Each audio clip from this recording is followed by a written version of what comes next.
এই অঞ্চলৰ উদীয়মান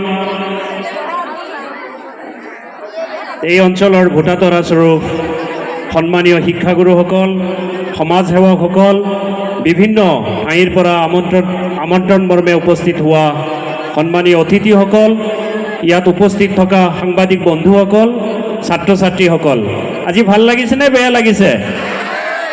আমাৰ ছোৱালীৰ সংখ্যা যথেষ্ট বেছি, মই বেছি সময় নলওঁ। যিহেতু বাইদেৱে আহিছে, বাইদেৱে বহুখিনি কথা পাতিব। মই মাজৰ পৰা বিচাৰোঁ কোনে কোনে বাইদেউৰ নিচিনা হ'ব বিচৰা হাত উঠোৱাচোন। Girls first. কিমানজনে বিচাৰে? কিমানজনে বিচাৰে বাইদেউৰ নিচিনাকৈ আগবাঢ়ি যাবলৈ? কিমানজনে কিমানজনে বিচাৰে চাওঁ? ঠিক আছে, হেণ্ডছ ডাউন। সকলোৱে বিচাৰে নে নাই? আগবাঢ়ি যাব বিচাৰে নে নাই? ভাল লাগিছে নে নাই বাইদেউক পাই? তো অলপ সময় দিবা, মনে মনে থাকা। তোমালোকৰ ভোক লাগিছে আমি অনুভৱ কৰিব পাৰিছোঁ, আমি বেছি সময় নলওঁ। এই অনুষ্ঠানটো কাৰ কাৰণে আয়োজন কৰিছে? কাৰ কাৰণে আয়োজন কৰিছে?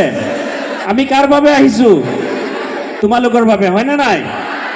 তো তোমালোকে অলপ পিন ড্ৰপ চাইলেণ্ট কৰি দিয়াচোন। কি ধুনীয়া হৈছে, অলপ সময় শুনিবা। আমি আহিছোঁ তোমালোকৰ কাৰণে, তোমালোকে ইমান কষ্ট কৰিছা। তোমালোকৰ ছাৰসকলে কষ্ট কৰি এই অনুষ্ঠানটো আয়োজন কৰিছে। অনুষ্ঠানটোৰ যি উদ্দেশ্য, এই উদ্দেশ্য যাতে সফল হয় তাৰ বাবে তোমালোকে সকলোৱে সহায় সহযোগিতা কৰিবা। প্ৰথমতে এই অনুষ্ঠানৰ মই আমাৰ শিক্ষা বিভাগৰ শিক্ষকগৰাকীক মই আগুৱাই আহিবলৈ অনুৰোধ জনাইছোঁ। শিক্ষা বিভাগৰ এডুকেশ্যন পঢ়াই তেখেতক মই আহিবলৈ অনুৰোধ জনাইছোঁ। ছাৰৰ নাম আলী হুছেইন ছাৰৰ বাবে এটা হাত চাপৰি দিব লাগে সকলোৱে। আলী হুছেইন ছাৰে ভাল পঢ়াই নে নাই? ভাল পঢ়াই। ছাৰক দিবলৈ একো নাই। ছাৰক আজি মই মোৰ ফালৰ পৰা মই গামোচাটোৱে আগবঢ়াইছোঁ। ছাৰলৈ কিয় আগবঢ়াইছোঁ জানানে নাই? আজি 3 বছৰৰ মই ৰিজাল্ট শ্বীটটো চাই ইমান ভাল লাগিছে।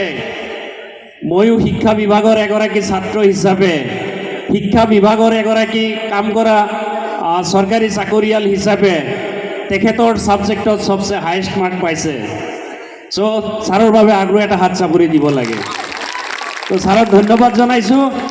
এই প্ৰচেষ্টা আগবঢ়াই যাওক, নিজৰ জীৱন গঢ়াত তেখেতৰ যি প্ৰচেষ্টা আগবঢ়াই যাওক, আৰু শিক্ষা বিভাগক আমাৰ এই অঞ্চলৰ পৰা কিছুমান ভোটাতৰা সদৃশ ছাত্ৰ যাতে ইয়াৰ পৰা ওলাই দিব পাৰে, যিসকলে CUETৰ জৰিয়তে ভাৰতবৰ্ষৰ যিখিনি আগশাৰীৰ শিক্ষা অনুষ্ঠান আছে, Aligarh Muslim University, Delhi University, Jamia Millia University, তেনেকুৱা ধৰণৰ বিভিন্ন যিখিনি জনাজাত বিশ্ববিখ্যাত বিশ্ববিদ্যালয়ত যাতে আমাৰ ছাত্ৰই পঢ়িব পাৰে, এই প্ৰচেষ্টাত ছাৰৰ চিন্তাৰে আগবাঢ়ি যাব। সকলোৱে সহায় সহযোগিতা কৰিম বুলি ইচ্ছা আছেনে নাই? সহায় সহযোগিতা কৰাৰ কেনেকৈ কৰিবা? তোমালোকে ভালকৈ পঢ়িব লাগিব, হয়নে নাই? এইবাৰ কোনে কোনে লেটাৰ মাৰ্কছ পাব এডুকেশ্যনত? হাত উঠাই দিয়াচোন। য়েছ, সংখ্যা কমি গৈছে। লাষ্ট ইয়েৰ 13 জন আছিলে, এইবাৰ কমিছে কিয়? তোমালোকে কিন্তু আমাৰ চবৰ আগত প্ৰতিশ্ৰুতি দিছা। থেংক ইউ ছ' মাছ। তেওঁলোকৰ বাবে এটা হাত চাপৰি দিয়া। আলী হুছেইন ছাৰৰ দীৰ্ঘায়ু কামনা কৰিছোঁ। খুব ভাল লাগিছে। মই জিয়াউল হক ছাৰক ধন্যবাদ জনাইছোঁ। এনেকুৱা এটা অনুষ্ঠান এই অঞ্চলৰ পৰা আগবঢ়াই লৈ আহিছে, যিটো অনুষ্ঠানৰ ফলাফলত এটা বস্তু আমাৰ দেখা গৈছে যে প্ৰতি বছৰে বহু কেইগৰাকীকে ছাত্ৰ ছাত্ৰী ডিষ্টিংশ্যন লাভ কৰিবলৈ সক্ষম হৈছে, প্ৰথম বিভাগত উত্তীৰ্ণ হ'বলৈ সক্ষম হৈছে, আগবাঢ়ি যাবলৈ সক্ষম হৈছে। আমি বিচাৰোঁ তেওঁলোকৰ মাজৰ পৰা আমাৰ প্ৰয়োজন আছে IAS অফিচাৰ। কি প্ৰয়োজন আছে? কি প্ৰয়োজন আছে?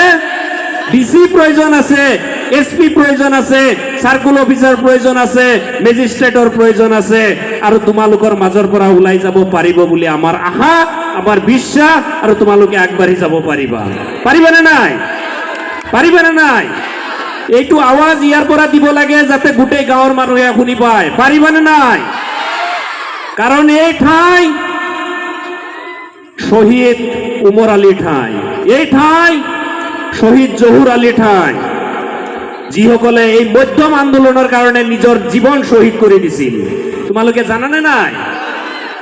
তো আমি অসমীয়া ভাষাত পঢ়িছো, আমি অসমীয়া ভাষা জীয়াই ৰাখিব বিচাৰিছো, আমি হাড়ে হিমজুৱে অসমীয়া হৈছো।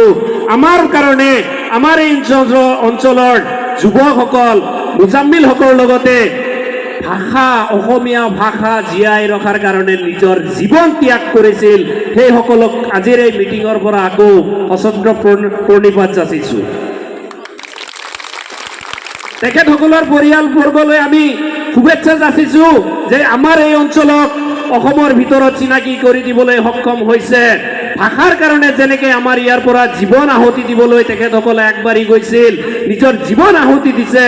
আমি ভাবো আমি শিক্ষাৰ জৰিয়তে আমি এই জংগলপাৰা ঠাইক, জংগলত অকল বাঘে নাথাকে, জংগলত সিংহই নাথাকে, জংগলৰ পৰা যে ঋষিমণিয়ে যেনেকৈ বেদ পুৰাণ বিভিন্ন ধৰণৰ ধৰ্মপুথি ৰচনা কৰিছিল আৰু বিশ্বৰ চকুত বিশ্বৰ মাজত সেই ধৰ্মপুথিবোৰে যেনেকৈ যুগ যুগ ধৰি মানুহৰ নৈতিকতা, আদৰ্শ, চৰিত্ৰ কথাবিলাক কৈ থৈ গৈছে। তোমালোকৰ যদি জোশ আছে, দিল্লী ইউনিভাৰ্চিটিত তোমালোকে পঢ়িব পাৰিবা।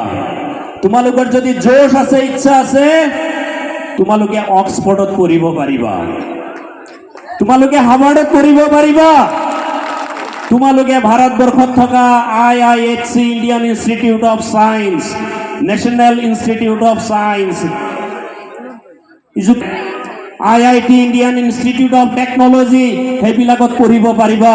তোমালোকৰ ইচ্ছা, উদ্যম, প্ৰচেষ্টাৰ ওপৰত নিৰ্ভৰ কৰিব।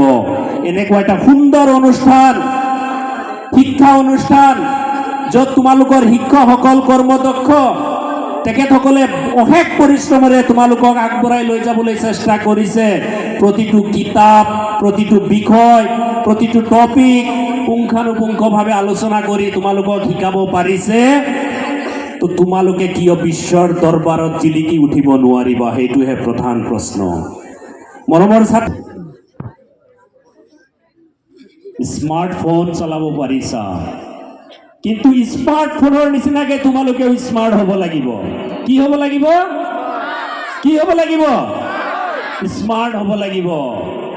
স্মাৰ্ট হোৱাৰ খুব প্ৰয়োজন আছে। পৃথিৱীখন আগবাঢ়ি গ'ল, চন্দ্ৰত যোৱাৰ কথা 1969তে চন্দ্ৰত পদাৰ্পণ কৰিছিল। মংগল গ্ৰহৰ কথা ভাবিছে এতিয়া, মংগলযান গ'ল, নতুন নতুন ইনভেনশ্যন, ডিস্কভাৰিছে আমাক পৃথিৱীখনক নতুন ৰূপত আগবঢ়াই লৈ গ'ল। শিক্ষা ব্যৱস্থাত আমূল পৰিৱৰ্তন হ'ল। আমাৰো মন মানসিকতাৰ পৰিৱৰ্তন কৰিব লাগিব। আমিও আগবাঢ়ি যাব লাগিব। আমাৰ ছাত্ৰ ছাত্ৰী আগবাঢ়ি গৈ এই চন্দ্ৰযান য'ৰ পৰা গৈছে তাৰ চাইণ্টিষ্ট হ'ব লাগিব। আমাৰ ছাত্ৰ ছাত্ৰী আগবাঢ়ি গৈ স্পেচ জেটৰ নিচিনা যিখিনি জেট বা ফাইটাৰ বিমান বনোৱা যিখিনি ইণ্ডাষ্ট্ৰী আছে তাত যাব লাগিব। চ' ইয়াৰ কাৰণে তোমালোকে পঢ়িব লাগিব, আৰু পঢ়িবলৈ বহুত ডাঙৰ অট্টালিকা থকা ঘৰ, বহুত সুবিধা থকা এই প্ৰচেষ্টাৰ